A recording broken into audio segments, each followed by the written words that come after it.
Alors, bien, moi je vais dire que c'est surtout les nuits d'été que les nuisibles nuisent. C'est fou ce que ces petites bêtes font comme dégâts. Ça prévient pas quand ça arrive. En un quart de seconde, ça arrive sur la pointe des pieds. 1, 2, 3, 4.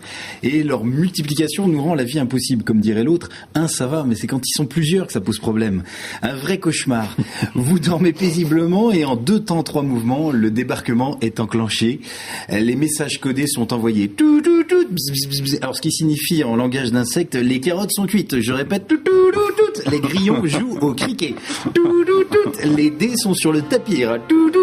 Et ça y est, les araignées débarquent et s'installent dans le plafond de nos têtes. En plus, il y a de la musique maintenant, les chroniques.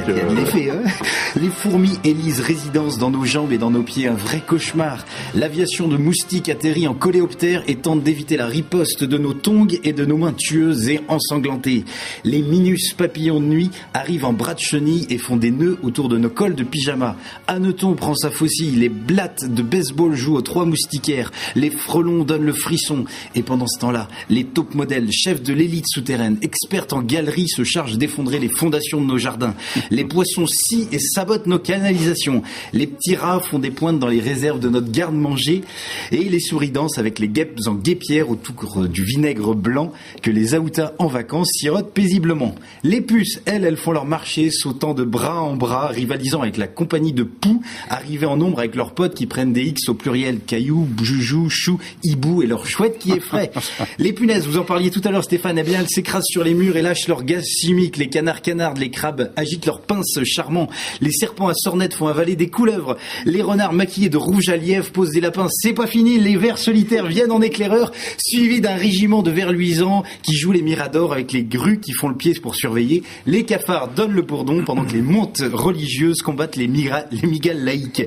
Et enfin, les mouches tsetse donnent des nouvelles du front aux cantharides chauves qui se chargent de les écrire dans les mémoires des hérons de la résistance avant que tout soit réduit en mouettes. Alors vous voyez, il s'en passe des choses quand les nuisibles nuisent la nuit. De quoi vous faire broyer du noir dans vos nuits blanches. Alors il y a urgence à mettre fin à tout ça, à veiller au grain pour éviter tout débordement et tout danger. L'expression vient de loin, veiller au grain.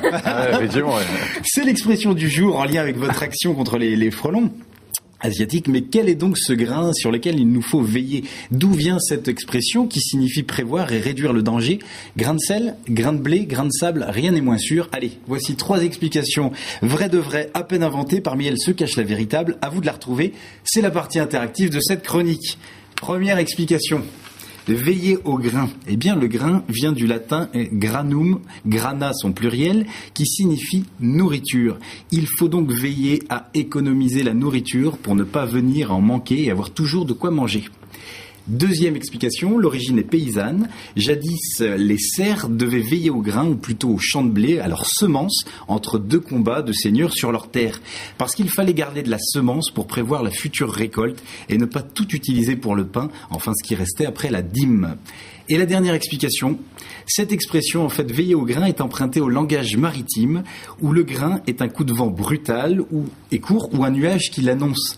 Et en fait, un bon marin doit constamment être sur ses gardes pour pouvoir réagir rapidement. C'est pas mal celle-là. Ça bat sur le navire. Elle trouble un peu. Voilà, alors nourriture, semence, origine paysanne, ou le langage maritime. C'est pas mal. Vous avez une idée donc de Jérôme sur veiller au grain avec 3 propositions vraiment très intrigantes. Oui, une première proposition qui était granum, qui veut dire nourriture, ou une origine paysanne, veiller au grain, la semence, ou une origine maritime, veiller au coup de vent. Moi j'aurais bien vu la 3e, elle est pas mal quand même. Et vous avez raison Stéphane. C'est vrai ? C'est celle-ci, l'origine agricole n'a rien à voir. Ah d'accord. C'est vraiment c'est un terme qui nous vient de la mer. Voilà. Alors, à l'image de votre mission contre le frelon asiatique, il me faut aussi veiller au grain et surveiller de près, très près même l'usage des mots, car il est fréquent que, profitant d'un moment d'égarement ou d'inattention, des mots nuisibles s'invitent dans mes papiers. En effet, quand ma boussole lexicale se prend dans les rayons des mots, plus rien n'est respecté. Le code de la ponctuation n'est plus tenu, on ne s'arrête plus au point, on ne va plus à la ligne, les parenthèses restent ouvertes, les verbes ne s'accordent plus avec les sujets, les traits ne font plus l'union mais désunion, et pire encore, des mots nuisibles, des gros mots se glissent à la place de mots tendres et détruisent toute poésie. Tiens, par exemple, l'autre jour, jour, j'écrivais une chronique à propos d'un coup de cœur. Pendant que je réfléchissais et je divaguais dans le flou de mes pensées, un gros mot, un mot nuisible en 3 lettres, C-U-L, s'est glissé à la place du mot cœur. Je l'ai pas remarqué tout de suite, mais très vite, l'oiseau a fait son nid qui ne cesse de grossir, et ce mot nuisible a bel et bien pris la place du mot cœur. Alors imaginez un peu l'état de mon papier.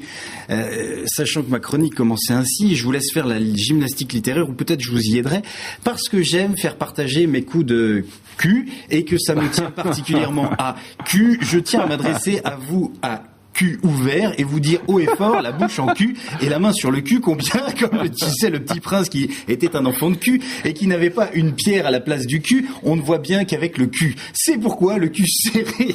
Je voudrais citer ce poète qui dit « Le cul a ses raisons que la raison ignore ». Bien sûr. Bon, non, je t'ai plus imaginé le résultat, une chronique hors d'usage, inexploitable. Sans fondement. Sans fondement, c'est le cas de dire. Quand on ne fait pas attention, quand la censure intérieure est en panne, ben voilà ce qui arrive. C'est pourquoi, qu'il soit frelon ou gros mot, veillons au grain contre les nuisibles. Car comme dit le poète, ce qui cesse de servir finit par être nuisible. Alors, vite, fin de ma chronique, j'en appelle au complément d'agent, chassez-moi ces nuisibles, par ici la sortie, c'est fini, ouf, j'en avais gros sur le cœur. Merci beaucoup, Jérôme. C'était parfait.